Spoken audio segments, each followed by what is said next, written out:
did the Greeks do their hair? Probably gaily. Hi, my name is Sunny, and I do not hate Epic the Musical. I have problems with Epic, but that is okay. And we can have a healthy relationship with the media we love, you know?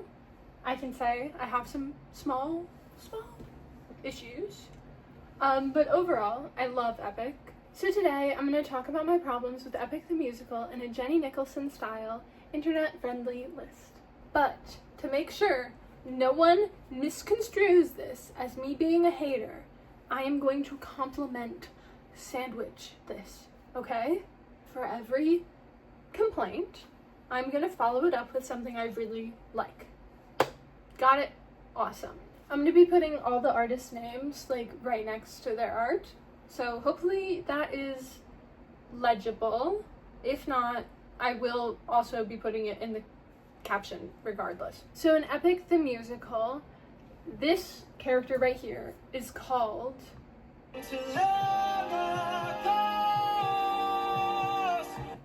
but in the Greek mythology class I took last semester, my professor called him Telemachus, but her stance was like, there's no wrong way to say it because we don't know what the right way would have been.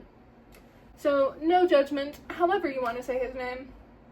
I wrote his name in half my script as telemarketing. My first problem with Epic the Musical is Telemachus. More specifically, that Telemachus is not the framing device of Epic the Musical. In the Odyssey, the poem, oh, this is gonna get confusing to say. Okay, Jorge, you've actually made this really difficult for me to talk about, because the Odyssey is an epic, and the musical is called Epic the Musical. I think I'm gonna try and say in the Odyssey, and that is me talking about the epic poem, and then I'll say in the musical, for Epic the Musical. Saying epic is so unclear in this context, but maybe that's just me. In the Odyssey, our story doesn't start with Odysseus. It starts with Telemachus. We learned through Telemachus that Odysseus has been missing, we learn how long he's been missing, and we learn the current situation with the suitors and how that is kind of quickly becoming a problem. The Odyssey uses Telemachus and the situation with the suitors as sort of this overall framing device, but also tension. There's tension here in where is Odysseus? How fast can he get home? Because we understand that if he does not get home soon, things are not going to end well. And we also know from the start that Odysseus doesn't get home at the same time as everyone else. We already know he's missed a lot of stuff. We already know he's missed his son's entire life. So when we do hear where Odysseus has been and we learn about all the decisions he's made that have led him to this point, now there's this feeling of tragedy. We know that nothing Odysseus does, nothing he sacrifices, is going to get him where he needs to go, because we know for a fact that he is not going to be home in time to see like any of Telemachus's childhood, and he might not even get home in time to save his wife and child. As you can see, Telemachus being the framing device is very important to the Odyssey. At least in my opinion, I think it adds a lot to the Odyssey. Epic the Musical does not start with Telemachus, it instead starts with Odysseus, and we are throughout the entire story following Odysseus until near the end we take a break, catch up with Telemachus, and then they converge. I'm not saying I don't like this because it is different. I want to make that clear. I'm not saying like, boo, they changed something, because there are changes that Epic makes that I love. So I just want to make it clear, I'm not saying removing Telemachus's role as the framing device is bad just because it's different. I think it genuinely hurts the story, and I think it hurts the story Epic the Musical is trying to tell.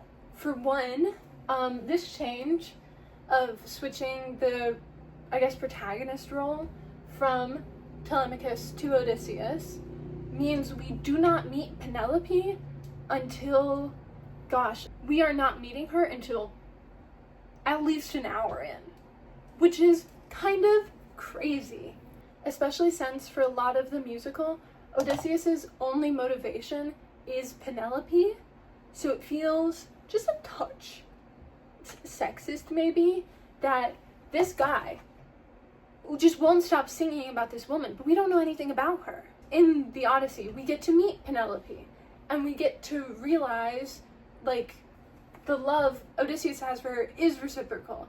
And I think, since the musical has such a focus on their love story, I would have really loved to, met her sooner. The second reason I think this really hurts the overall story is that we don't get that tragic element I was talking about of knowing that Odysseus is going to be gone for 20 years. I think Jorge has talked about how he was inspired by anime. I might be wrong here. I didn't do a ton of research. But he is definitely following your traditional hero's journey with Odysseus. He is your classic protagonist, which is fine, but to me, the Odyssey is a bit more of a tragedy, and I don't think a hero's journey really fits inside that story. Like, for me, listening to Epic the Musical, I knew when he dropped that baby off the wall, it didn't mean anything. He made this horrible sacrifice. He did this horrible thing. And at the end of the day, it didn't mean anything because he was not able to get home for another, I believe, 10 years after that. He might as well have not dropped the baby off the wall. It didn't matter. And I think for me, that level of tragedy really just sat with me. And I was like, holy shit. Like, I'm listening to the song and him singing about when does a man become a monster, and he's having this whole emotional moment, and I'm just like, dude, it was a prank. You didn't have to do it. It didn't change anything. That's horrible. And I guess I just really wish that everyone going into Epic had that same experience of sitting through those first two songs knowing that the baby murder that's about to happen ain't gonna affect shit. And the third reason that I think adding Telemachus as a framing device could have helped Epic the Musical is the tension I mentioned earlier. Especially since I think the musical really plays up the suitors as like an active threat. Like, they are going to kill Telemachus, and they are going to do something that I cannot say on YouTube to Penelope, and it is going to happen soon. The musical really plays that up. So imagine having Legendary and Little Wolf at the beginning of the musical, adding a time limit to Odysseus' return.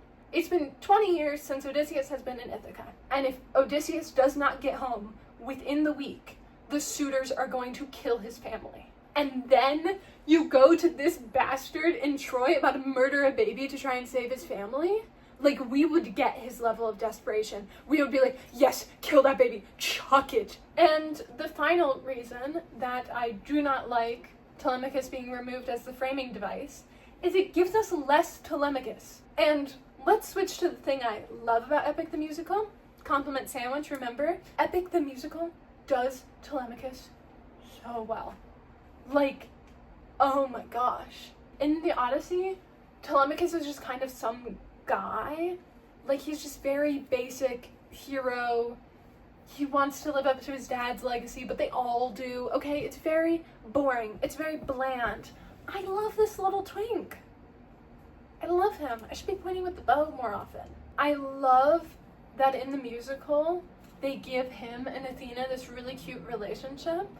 I do really love the book Circe by Madeline Miller, and I think I like the relationship between Telemachus and Athena in that also, and it's the opposite relationship. But I really like Telemachus as just this guy who is young and weak and kind of useless, and Athena is this battle tactician. Earlier, Athena would have just ignored this guy. She would have been like, this guy doesn't bring anything useful to the table. He's a waste of his DNA. check him off the wall. But it is Telemachus' heart, it is his kindness that makes Athena pause, and he forces a god to have a character arc. Gods don't character arc. This boy is so sweet, he makes an immortal being reconsider their moral stance. Telemachus wants to be a hero like his dad. He wants to prove himself worthy of his father's name, but he is already worthy of it. Talking about Telemachus made me really happy, and then I realized what was next on my list. Time to talk about my least favorite saga. The Cyclops saga. Can I put in like, do you think Jorge will copyright claim me if I put in just a little? Someone screaming like, the Cyclops! Maybe I'll get my sister to sing it. Okay, time to talk about my least favorite saga. I would throw it away if I could. I would throw it away. This saga is probably the most important one. Yeah, I'm gonna stick with that. This is the most important one because it really starts the whole story. And I think Epic does not do a good job with it. Okay, well maybe that's not fair. I am confused by what Epic is trying to do with the Cyclops.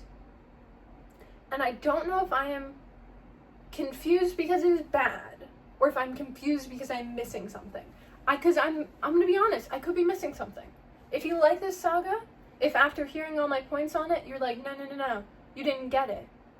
I am open to listen to you, because I wish I could listen to the songs in this saga. I wish I could, but I skip every time. I am going to try and go through the plot of this saga, and just so we all sort of understand what happens, I'm going to spell it all out, and then we're going to talk about it. Odysseus, goes to the Cyclops cave. Cave has Cyclops in it. Cyclops attacks. Odie smarts his way out of it, drugs him, gives him a fake name, and the Cyclops passes the fuck out. One small problem, the Cyclops is blocking the door. In the Odyssey, the Cyclops puts a big stone in front of the door, so that's the reason they can't get out.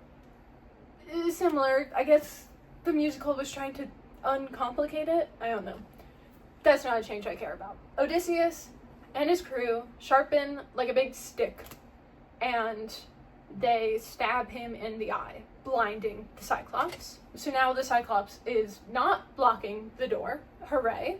Odysseus and his crew get on the ship with the sheep that they have stolen, so they have food now.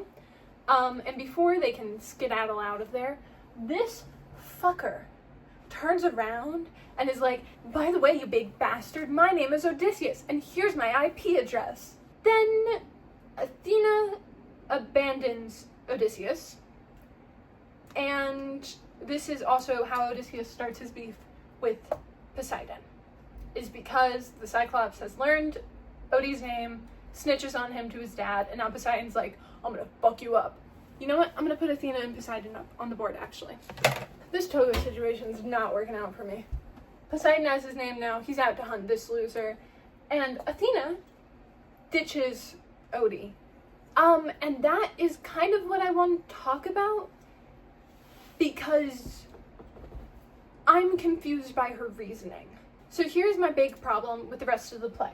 We've just gone through that scenario ourselves, and I'm gonna be honest, I think Odie's plan was flawless up until the point where he snitched on himself and gave his home address. That probably wasn't smart, but other than that, I don't see any flaws in the plan. Great plan, snaps all around. Athena has a problem with his plan. Athena has such a big problem with his plan that she abandons him over it. And I don't think her problem with the plan makes sense. Just factually, Athena and Poseidon, both at separate occasions, Poseidon says this shit multiple times. They say that Odysseus's big flaw, the reason this all starts, the reason, his big fuck up, with the Cyclops was not killing him. They're wrong. I'm not even talking about like, oh, well, in the Odyssey, you know, that wasn't his big, blah, blah. I don't care. I'm looking at the text of Epic the Musical. In Epic the Musical, Odysseus not killing the Cyclops was fine and good and what he should have done. Hello. Where is my girl laying down? I didn't do that. Hi, best friends. I'm the fun sister. Sing it. Whoever can string my husband's old bow and shoot through 12 axes cleanly will be the new king to rule on the throne beside me as his queen. Pretty good for someone who's never listened to the musical. Every time she comes up here, I forget where I was. I'm so sorry. She's a monster. So these guys act like killing the Cyclops is the problem, when it is not. The problem is this man's hubris and thinking that he can just tell this blind monster his name and home address and there will be no consequences.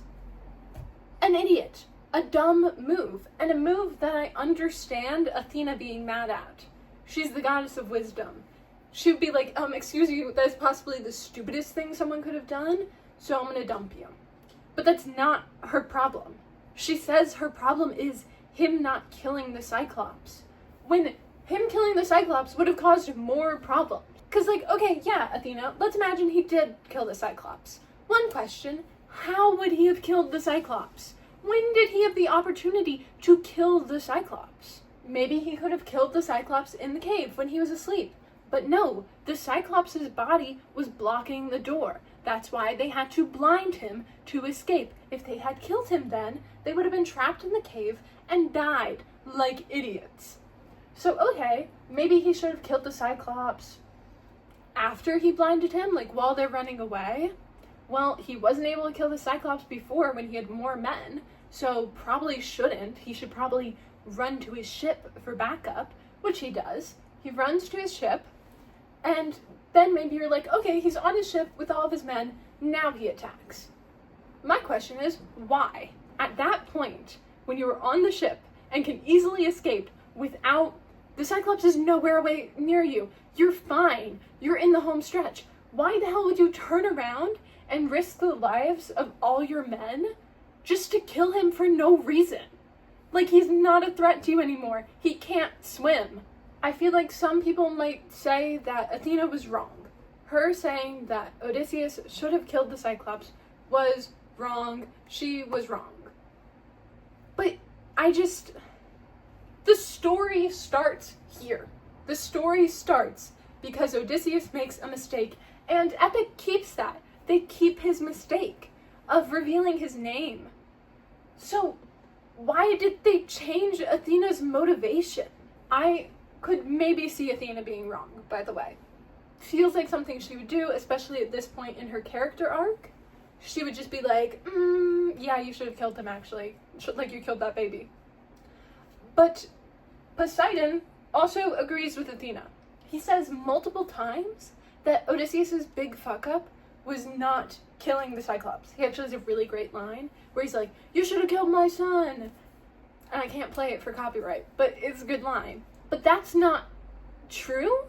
And also, Poseidon, what the fuck do you mean he should have killed your son? That's your son. The reason you're flipping chasing this guy around the world is because he blinded your son. And you're saying, oh, well, I'm trying to kill you and all your family because you blinded my son. But actually, if you had killed him, we would have been best buddies. Don't lie to me, dude. You would have hunted him down. The problem is not that he did not kill your son. The problem is that he told your son his name. So then your son turned around and snitched to you, and now you have to deal with the problem. Maybe Poseidon means that, hey, if you were going to tell my son your name, you should have killed him. But that's not what it sounds like. It just sounds like his problem is that you didn't kill the Cyclops, which is not a problem. That is possibly one of the only good decisions that Odysseus makes. He should not have killed the Cyclops. Also, by the end of the musical, Odysseus agrees with Poseidon. He accepts Poseidon's whole ruthlessness is mercy, and he is like, I don't know, I guess that means that his character arc is realizing, yeah, I should have killed the Cyclops like I killed that baby. But that's stupid, and once again, would not have solved the problem. Because let's be honest with ourselves, even if he did kill the Cyclops, he would have still had problems going forward.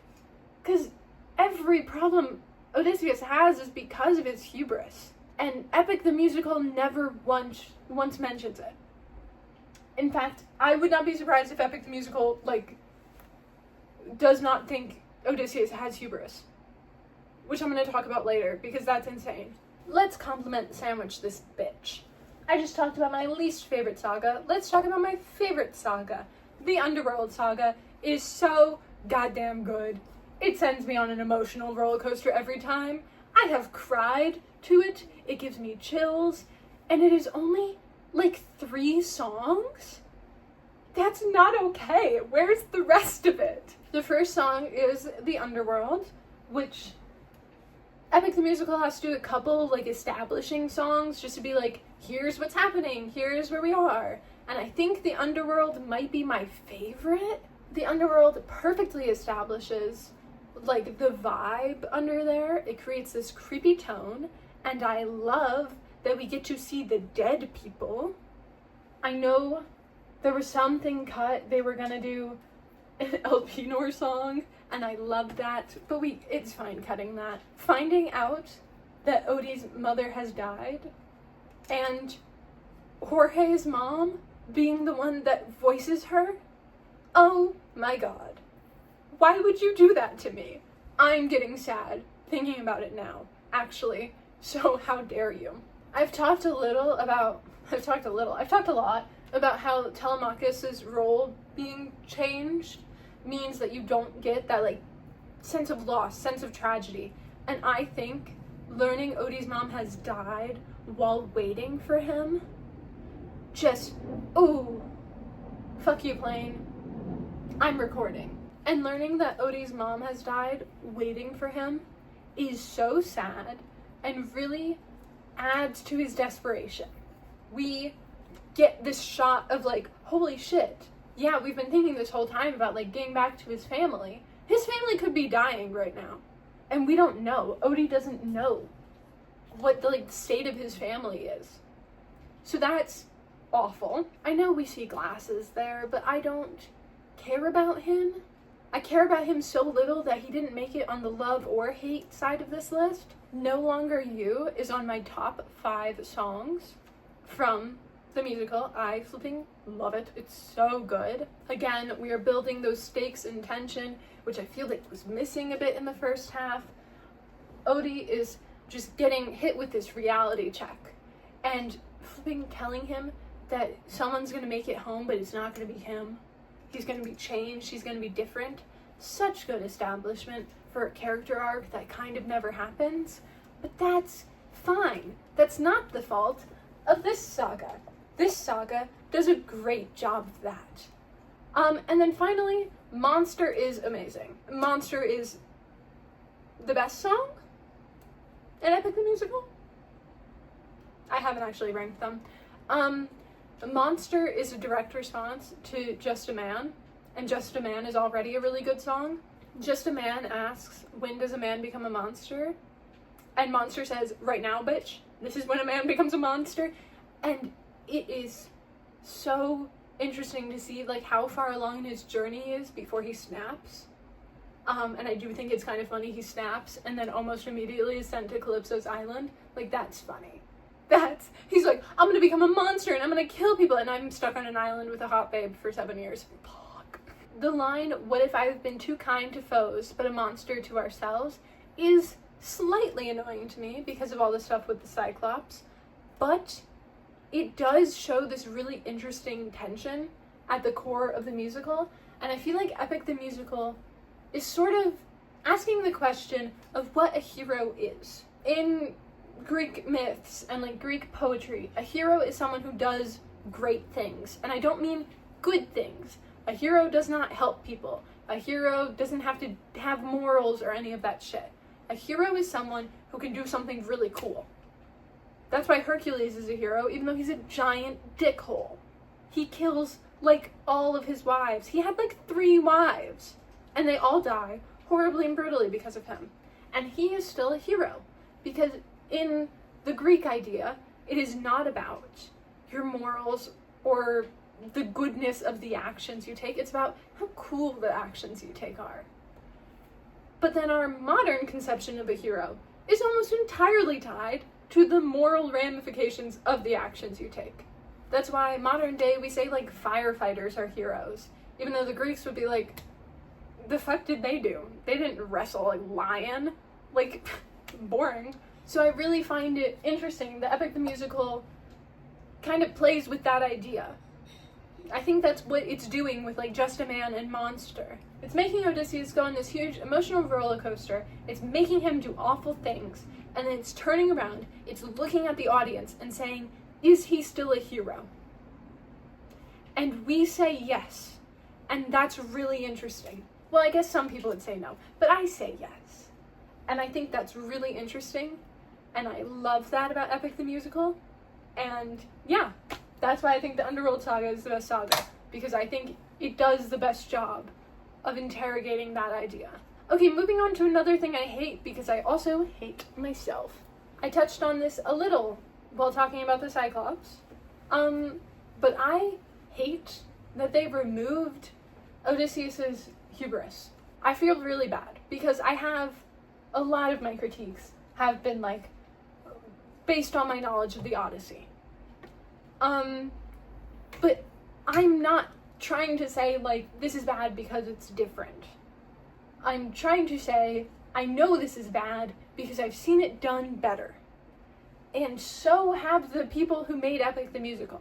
However, this one time, I'm kind of, I think, stretching the limits. Maybe it wouldn't dramatically improve the quality of the musical if they added back in Odysseus' hubris. Maybe it would still be the same quality, but I think it really, really sucks that they removed it. And I just don't think Epic the Musical as it exists really understands the character of Odysseus. And I think that is bad because there are a lot of people who are just listening to Epic the Musical and thinking they understand the Odyssey. Quick note, I do not mean that Jorge does not understand Odysseus. From the little clips I've seen of him, he seems really knowledgeable, he's really smart. He's created this thing that has given me so many thoughts and emotions, so congrats to him for that. I can't sing, so he's doing great. I think he understands the Odyssey. I think he's very passionate about it. I just think the text he has written mischaracterizes and misuses Odysseus. Just for clarity's sake, I'm gonna say the Odysseus from Epic the Musical is Odie. I'm gonna call him that, and I'm gonna call original Odysseus Odysseus.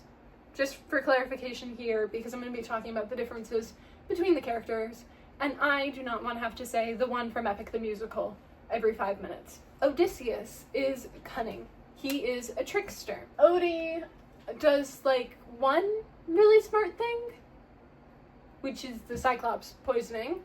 But then, you know, all the stuff with the Cyclops happens. Odysseus avoids a straight fight. He's always talking his way out of situations. He's not like your classic action hero. That's not to say Odysseus can't fight. The whole reason the bow is a big issue is because literally no one is strong enough to string his bow. He's built. He's buff. But Odysseus is old. And he knows he's smart, and he knows he can talk his way out of situations, so if he can, he will. Odysseus has anger issues. He is smart and rich, and he knows it, and his entire life he has gotten everything he has ever wanted, so he can end up being a little bitchy. But most importantly, Odysseus is filled to the brim with hubris. Most Greek heroes are. For those of you who don't know, hubris basically just means pride. It's like really extreme pride. But Odysseus's hubris Odysseus's hubris, wow, that's a tongue twister, is essential to the story because the story is about his hubris.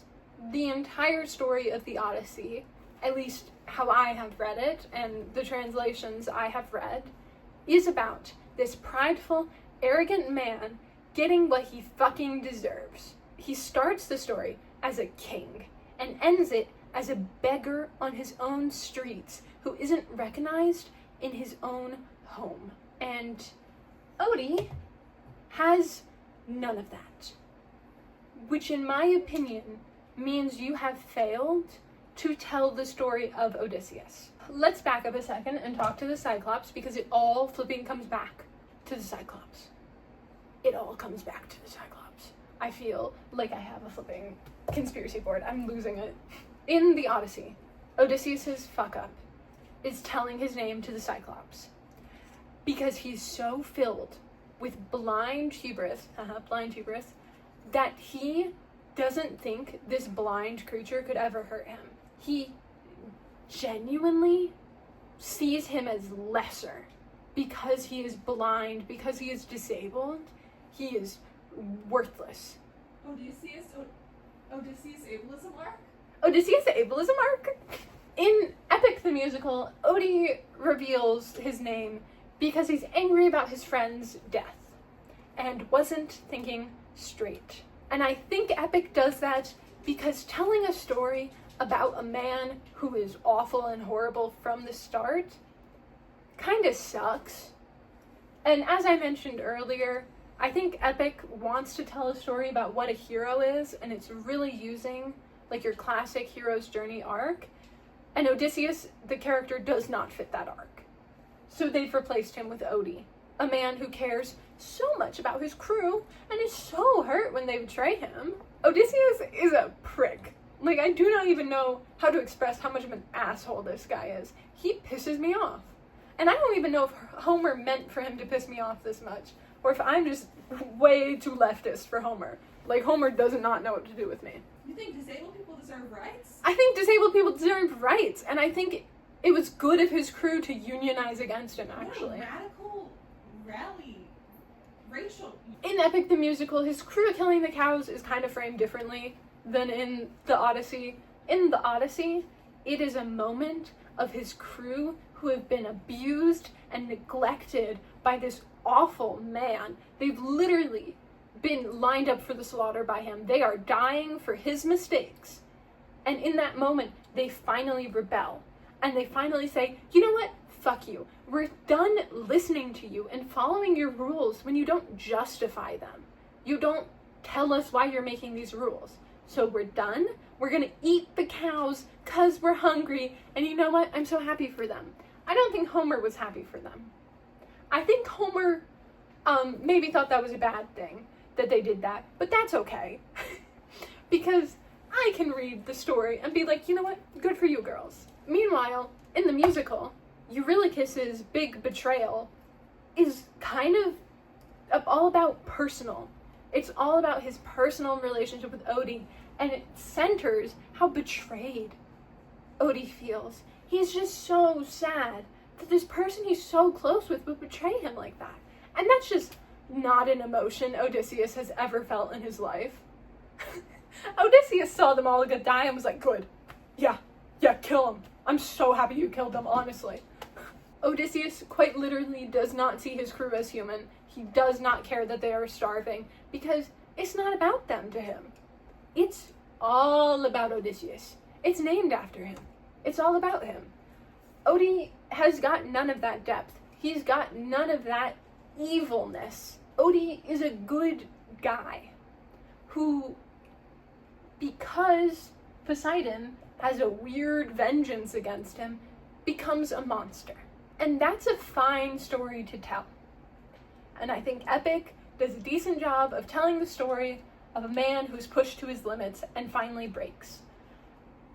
But that is not the story of the Odyssey. And that is not the story of Odysseus. Since I just spent way too long talking about Odie's characterization, let's talk about the one detail that I love. I love it. I love that this man is faithful to his wife. And I'm gonna put his wife on the board. I just realized that. I put everyone else up except his wife. Oops. Does that make me sexist? There's my girl Penelope. I feel like you can barely see her, but this is my favorite epic artist. She's my wife. Shit. Okay, I added my girl on the board. I feel bad for leaving her off for so long. I love that Odie loves his wife, because I also love his wife. I would win that archery competition for her. I'm not even that good at archery, but I have experience, and I think I could do it. Epic really puts a focus on the love story between these two losers, and I love it so much. The question on Odie's mind is almost never, when will I get home? But instead, when will I get to see Penelope next? Please, gods, I just want to see Penelope, please, please, please. When it comes to making hard moral choices, all it really takes is for you to tell Odie that doing this will get him to Penelope faster, and he's like, yeah, sure, I'll do it. Hey, Odie, you want to toss this baby off the wall? No, what? It will get you to see your wife faster. Okay. Boom. Baby gone. Baby yeeted. And I adore that. That's what I want to see in a future husband. Penelope and Odie are soulmates, and I love them so dearly. In the Odyssey, the suitors are a threat to Odysseus' status, and a threat to his son. It's not really about Penelope. And the musical makes it so about Penelope. Maybe to a point where it's a little inappropriate and I feel like you didn't need to go there. But I like it. I like us centering Penelope. And I think after sitting with this man through his 20 years of being away from his wife, when we learn about the suitor's plan, we are just as angry as him. And I think that's a great way to adapt the story for a modern audience and to make Odysseus' motivations way more noble. It also, I think, I didn't write this, but Odie not having sex with Circe, I think makes their relationship really interesting. And as I said earlier, I do like the book Circe by Madeline Miller. So I do think Odie and Circe having sex can be fine, but I really love them just being equals who respect each other. I think that's a great addition, and I think I like what it does for Circe's character, because so often she's just like the hot chick. And she's more than that, and I love her. However, there is a problem I have with Penelope. And it's no fault of her own. She's perfect. There's just not enough of her. I think the problem really starts with us starting with Odysseus as our point of view character. We're not getting that early introduction to her. So, she's kind of just an object for most of the story, which isn't great from a feminist point of view. I know it's kind of hard to add content for her because she's like not on the ship. It's sort of the same with Telemachus, like they're not there, so how do you add content for them? But I think the framing device, or really you could have had Penelope as the framing device. I think that could have been fun. You could have also just given her a song or something, like have Odysseus have a dream about her the first time they met. I know there was a song that was cut about the first time they met. Or when Odie is rejecting Circe or Calypso, have him tell them about Penelope.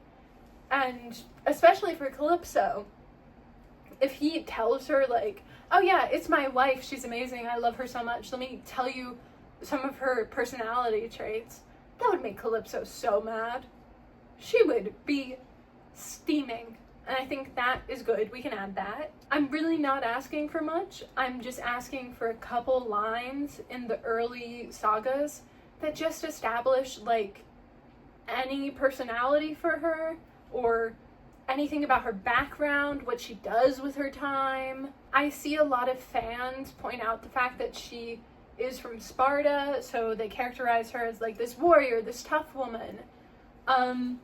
In the art I've selected here by Maeve the Fae, she draws her with pointed ears because apparently there are some sources that list Penelope as part nymph, which is fun. I like that. But that is all characterization that doesn't exist like in the text. Like, I remember watching Danny Mata's reaction to Epic the Musical, and he was like, I don't know what y'all are talking about, because he only was looking at Epic the Musical. None of this outside fanon, or he had no idea what the Odyssey was, and he knew nothing about this woman. He was like, who is she? And I think that is a failure for the musical, because it is a love story. And, we should understand why Odysseus loves his wife. Hot take. Hi, I'm back. I'm sick, though, so if I look like a zombie, that is why. And you're actually, like, not allowed to comment on me sniffling, because that's rude and ableist. Okay, let's get started. My next point, I want to talk about a woman who I love in a very complicated way, mainly because she's not even a woman. Athena. Like many girls who grew up reading Percy Jackson, I love Athena. But after, growing up and starting to read the actual text, she kind of sucks. She's kind of objectively a horrible, horrible person. God. Being. Like, I know people always bring up Arachne, but that's not even the worst of it, babes. She just sucks. She's awful. If you ever read Circe by Madeline Miller, which I highly recommend, it's actually a pretty accurate Athena. But didn't you already get that she's a bad person from Percy Jackson? Because, she's a bad mom? Okay, but I thought she was at least a girl's girl. But it turns out she's not a girl's girl. Athena is highly misogynistic, which is crazy. You're the goddess of... Opposite of a girl's girl. Opposite of a girl's girl. She's highly misogynistic, even though she's a goddess of, war and wisdom. It would not surprise me if she thought all women were stupid. She sucks so much. I still love her. I still do have love in my heart for her. And I really love what Epic does with her, because it does not ignore how goddamn awful she is. But it takes that awfulness and makes it part of her complicated character, and it actually kind of makes you relate to her and feel bad for her, which isn't something that normally happens with Athena. Normally she's either whitewashed good guy or horrible bitch. In Epic, Athena is isolated. She has the power to freeze time, or at least I think that's what her power is. It's unclear, but she can freeze a moment, and she, as an immortal, experiences time differently. She always knows the right answer to things, or at least believes she does. She is one of the most powerful gods, and yet she does not have a single person who cares about her, nor does she really understand what it means to be cared about. Telemachus and Odysseus become her first ever human friends, though she does reject Odysseus at first. And it's their kindness and care for her that causes her to sort of arc. I really love that Epic gives her this space to be both feminine and masculine, since most depictions either choose to make her, traditionally as she was, very masculine figure, very anti-woman, very patriarchal, and then modern adaptations focus in on her femininity, make her girl power. In Epic, she is allowed to discover her femininity and her soft side, and even though initially she views this as a weakness and 100% believes in ruthlessness and power, by the end, she is the only character left who is speaking about kindness and the goodness of greeting the world with open arms. She arcs. This brings us back to her power over time. Throughout the musical, her power has been displayed to be in control of time. She can freeze time. She can perfect every moment. But now we are revealing that her power is that she can see all of time. Her power over time goes from a negative, something controlling and hostile, to a positive, hope. And I really like that. I want to see more Greek mythology adaptations take a page from Epic's book when it comes to Athena. They took a complicated character and they handled her really well. 10 thumbs up. What is it the TikTok guy says? 5 big booms. Boom, boom. You get 5 booms. Boom, boom, boom. Okay, we're going back to negatives because I hate myself or something. Epic has a couple different motifs that appear throughout the story. I'm sure you've listened to it, you know the motifs. But the one I'm going to be focusing on right now is the motif of ruthlessness is mercy upon oneself. And I especially want to talk about that in relation to... Oh wait, I don't have polities on the board. Crisis averted. I have polities on the board now. Okay, 2 of the motifs in Epic, which are sort of contradictory motifs. It is this idea versus this idea. We have Poseidon with his whole ruthlessness is mercy, and then you have Lil Dead Polities with his greet the world with open arms. Those ideas sound different, but I'm just going to rephrase them. Ruthlessness is mercy, kindness is strong. They're not really contradictory ideas, they're just at the opposite end of the spectrum. Both of these characters believe the same inherent things about the world. I think if you ask Poseidon, he would say, yeah, kindness is strong, but it's also foolish. So you should do what's easier. And if you asked Polites, he would be like, yeah, being cruel is easy, but that doesn't mean it's the right thing to do. Because that's why he's dead. I think sometimes the musical presents these like, you can't believe in both at the same time. But I think overall what the musical is going for is Odysseus has to choose. He can either choose ruthlessness and go easy on himself, or he can choose kindness, which is the harder path, but the morally right one.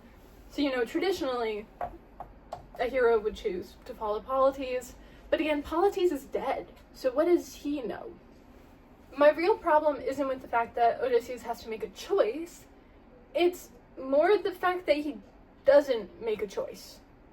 We're presented with the idea that Odysseus has to choose between one of these two, but from the start, he is on Poseidon's side. The musical literally starts with Odysseus choosing to kill a baby, because it is easier for him, and, I don't know, doesn't seem like a kind thing to do. He kills it in the most dramatic way possible. Yeah, he also just doesn't, kill the baby. I don't know, if I was presented with that conundrum, I might just, stab the baby real quick and be like, oh, it's okay, sorry. Odysseus decides to drop it off a, wall in front of its mother. That's ruthless. That is not greeting the world with open arms. Not at all. So, okay, the story starts with Odysseus choosing violence. So then maybe the story is about Odysseus going from a man who chooses the easier option, violence, to someone who chooses the harder option of kindness. No, not really. I mean, Polites tries to get Odysseus to believe in kindness or whatever, but he literally sucks so bad at it. Odysseus is so bad at being kind, I'm not even sure he was trying. I mean, think of a single enemy, or a single person Odysseus really encounters, who he treats with open arms. We're obviously have already covered the baby, so let's move on to the Lotus Eaters. Odysseus pulls a flipping knife on them, just instantly. And when little Polites talks to them, they immediately are like, oh yeah, here's some food. They're so chill. And Odysseus just instantly is like, I'm gonna kill you all, actually. Okay, so maybe that was a learning lesson for Odysseus, whatever. Cyclops comes around, and Odysseus poisons his wine. You might say, oh, Odysseus was being nice, he was giving him wine, he was trying to, talk his way out of the situation. No, he wasn't. From the second he arrived in that cave, he told the Cyclops his name was Nobody, and he gave the Cyclops wine, knowing it was poisoned. Odysseus was only using kindness as a ruse. He was never, ever, ever going to treat the Cyclops with kindness. And then maybe the final example I can think of Odysseus doing something even remotely close to kindness is when he meets the wind gods and all the wind spirits.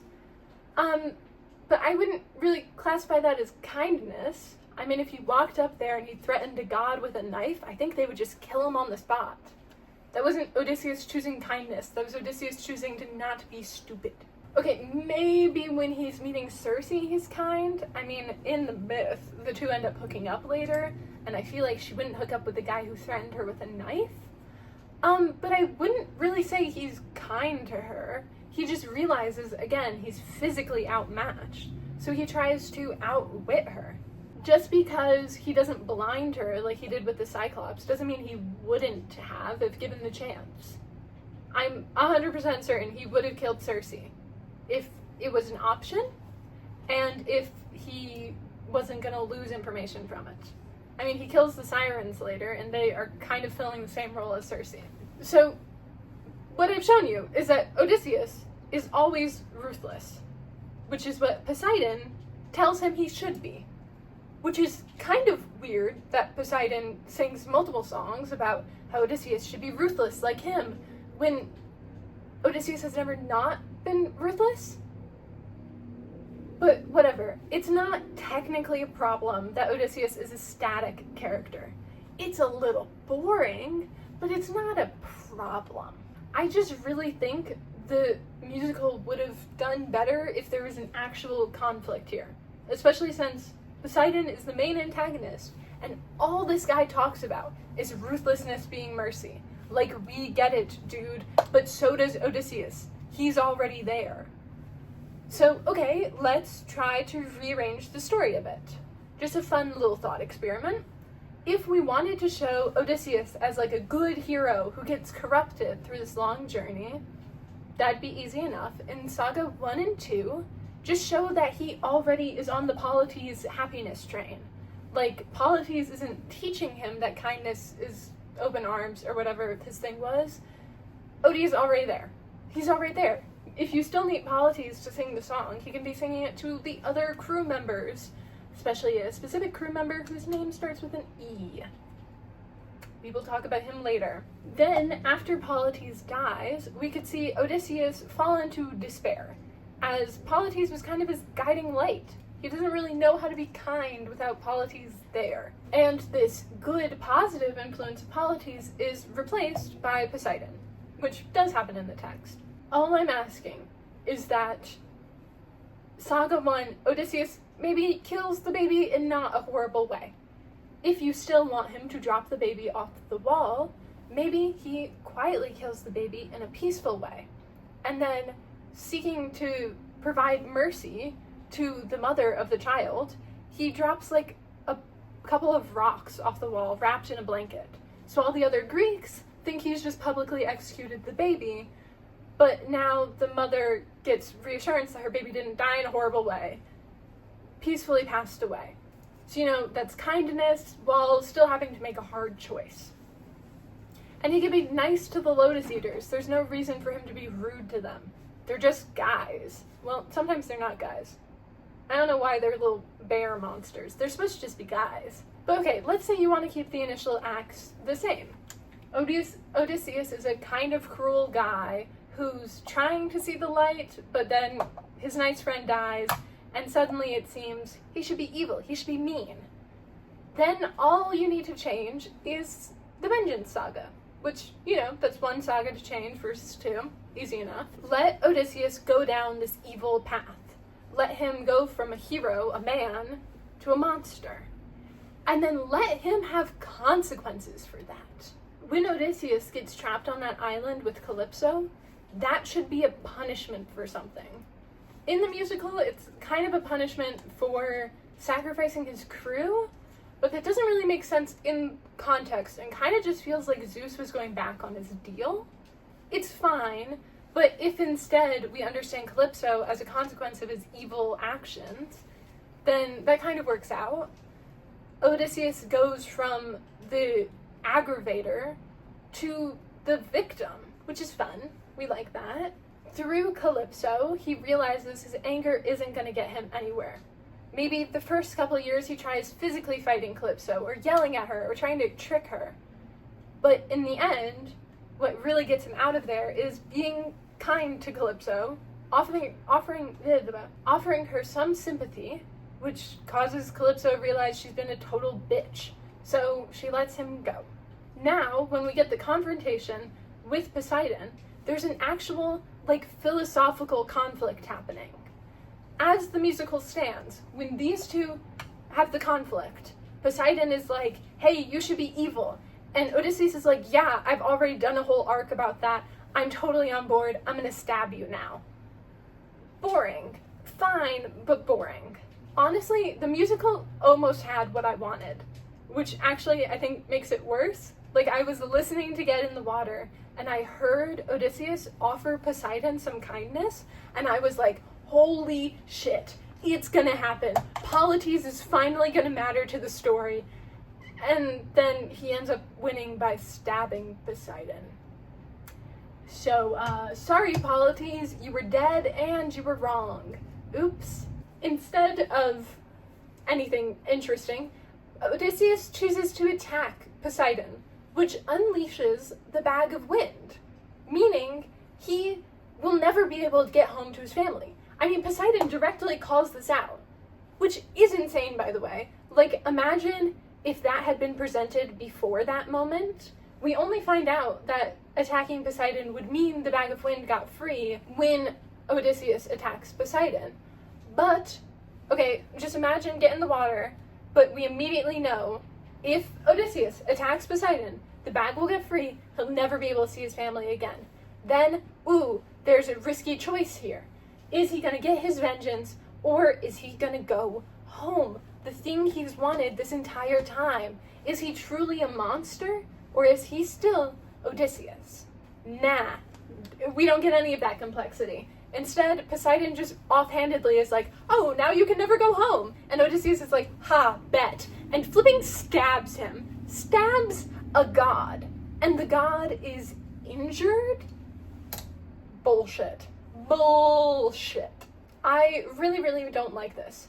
You're telling me that Odysseus, family man Odysseus, who won't stop singing about goddamn Penelope, chose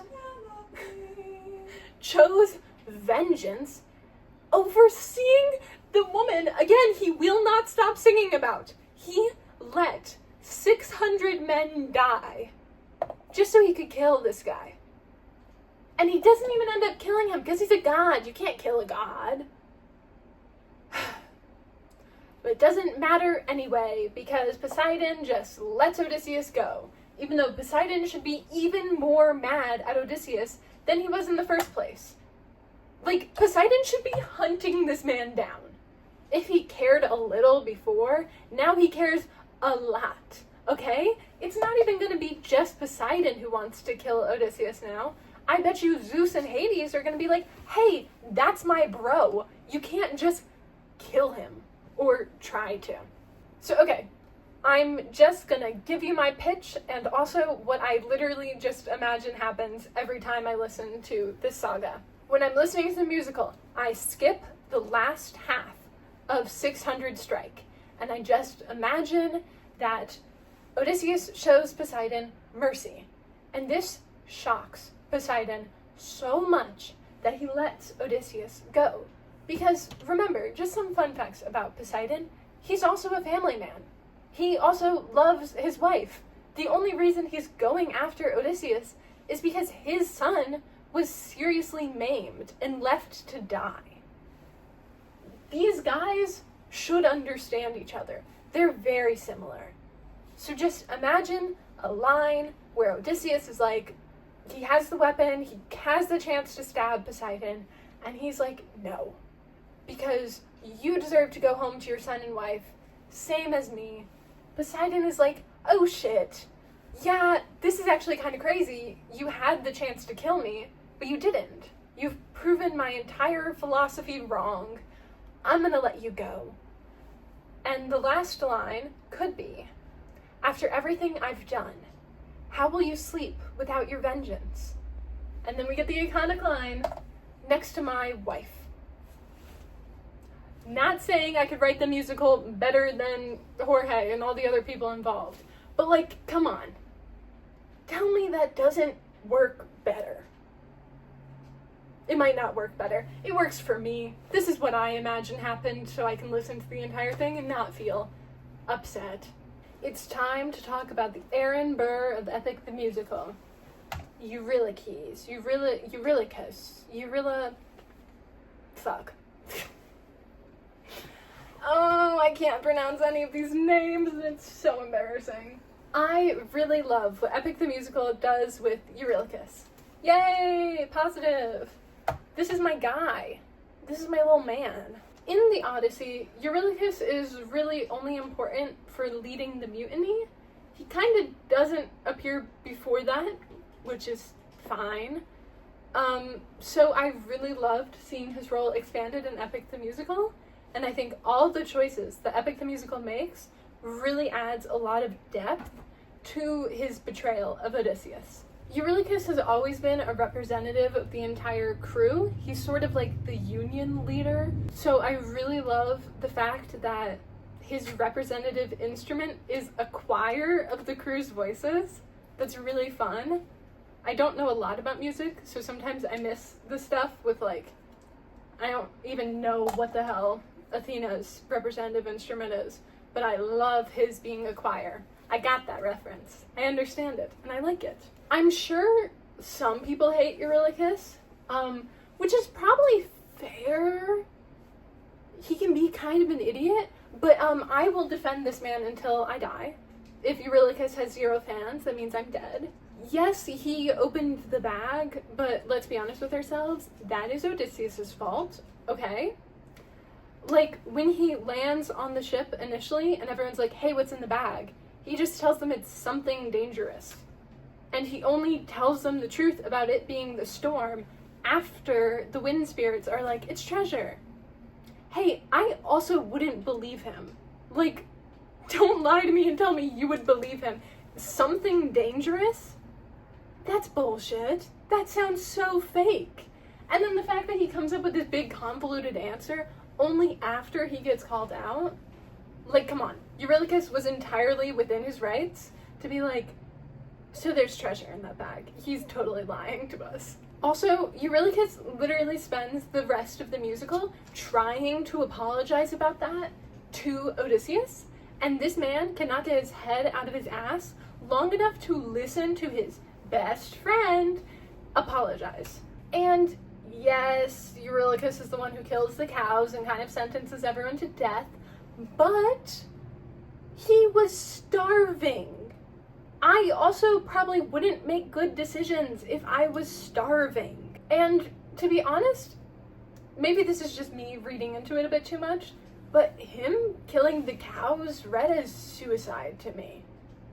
Like, he repeats multiple times that he's tired and he just wants to eat. And Odysseus warns him that he shouldn't do this, he might die. And he just kind of gives the vibe that he doesn't care what happens to him anymore. Eurylochus kind of has 2 main roles in the story. He is the voice of the crew, their representative, and he is also Odysseus's best friend and right-hand man. His job is to protect the crew and protect Odysseus. And over the story, those 2 goals come into conflict in really interesting ways. When it comes to Scylla and Odysseus deciding to kill 6 members of his crew and not tell them that that was the plan, Eurylochus realizes he can no longer complete both of his tasks. He's going to have to choose Odysseus or the crew. And he really doesn't want to choose.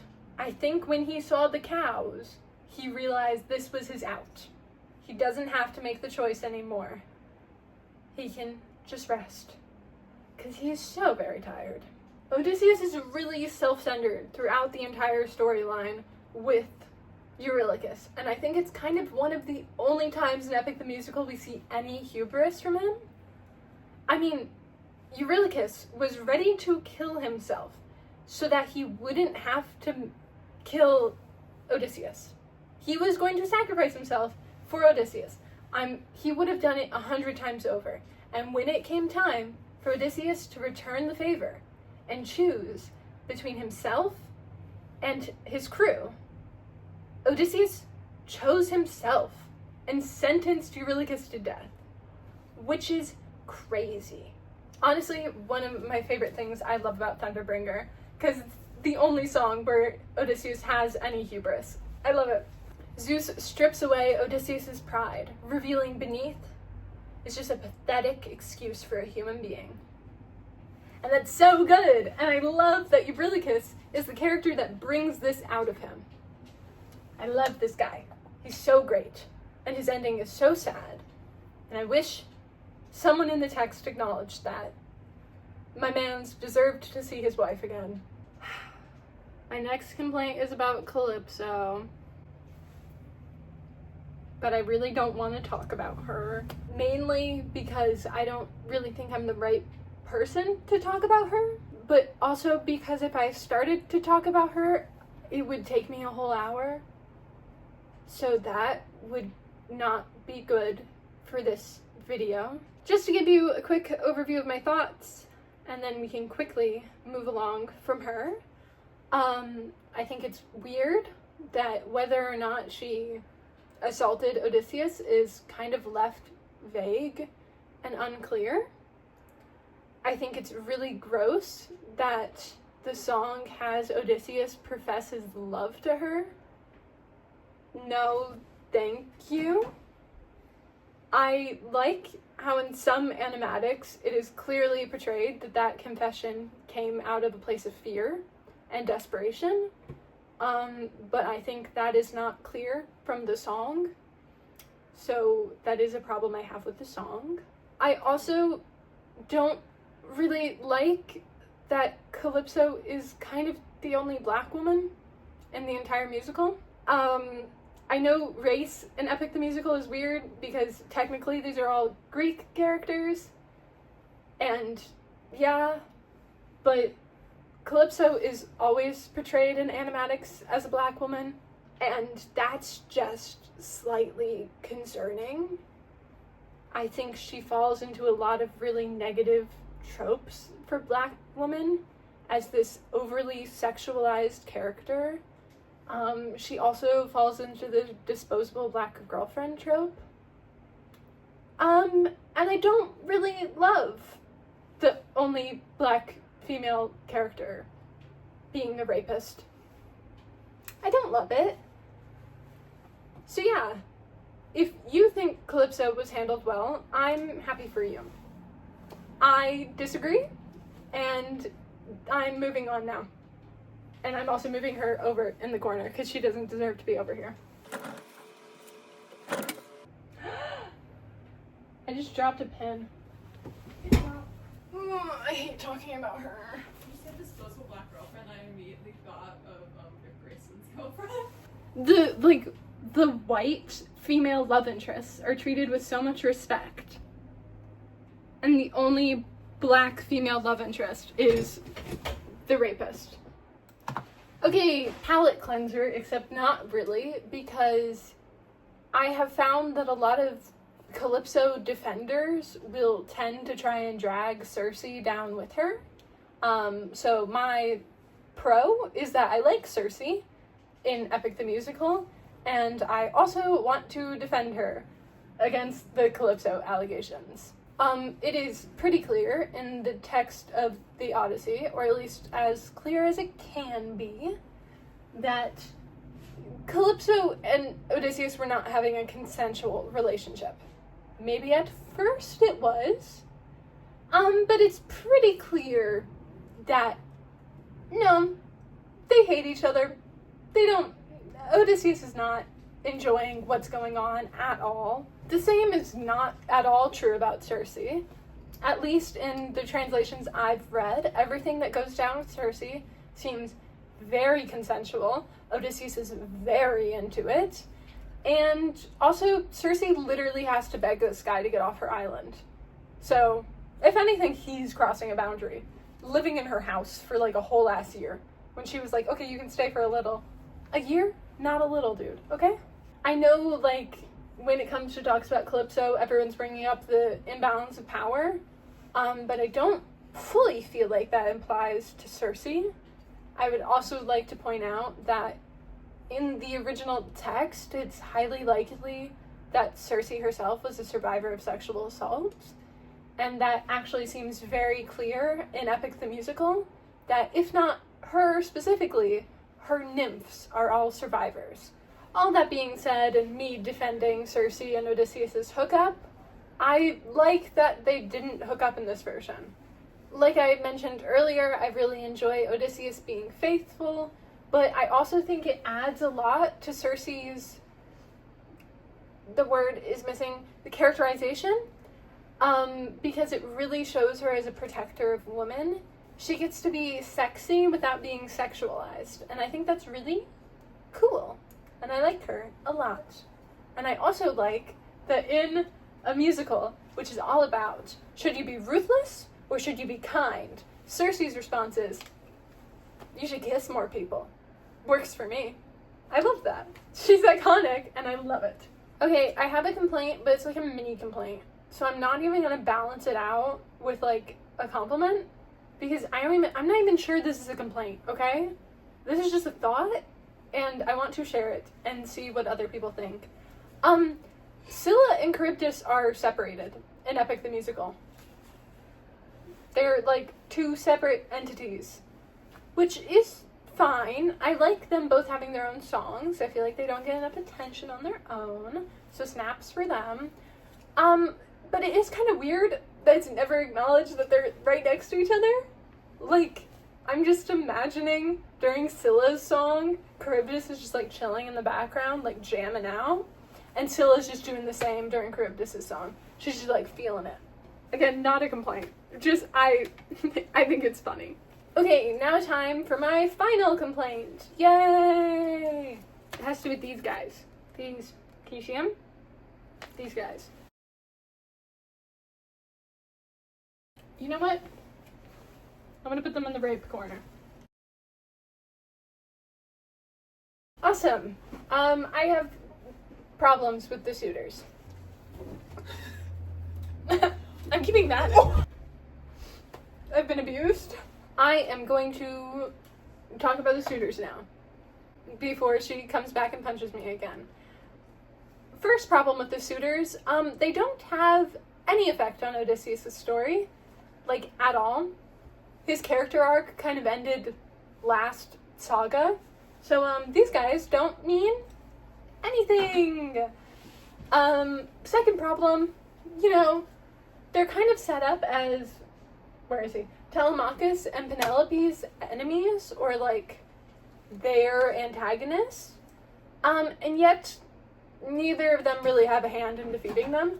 Like, you think for a second Telemachus is gonna have his moment where he stands up and the little wolf beats the big wolf. Nah, his dad comes and helps because he sucks at this. So, not really a character arc.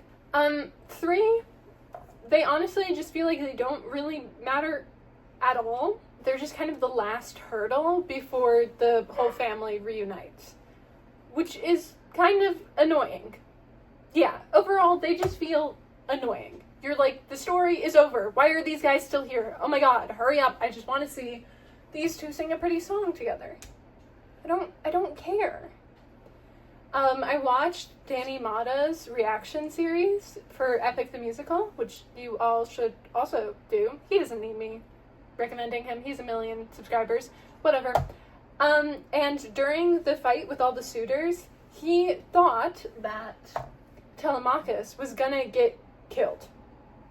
He thought that Odysseus would be so busy fighting all the suitors, he wouldn't be able to tell Telemachus apart from the rest of them, and was going to accidentally kill him. That's really fun, and I wish that happened. I also could have been fine with Odysseus accidentally getting killed by Telemachus. I mean, not Telemachus. Telemachus? Fuck. I was so good about his name. I mean, telemarketing has that whole song about how he wants to grow up and defeat monsters. And the entire story is about Odysseus becoming a monster. So you would kind of think that something was being hinted there. I also think that if telemarketing had killed Odysseus, that would have been a really, really good way to incorporate the telegony into this story. For those of you who don't know, the telegony is not by Homer. The Odyssey and the Iliad are by Homer. Telegony was by some other guys. I'll put their names up on screen.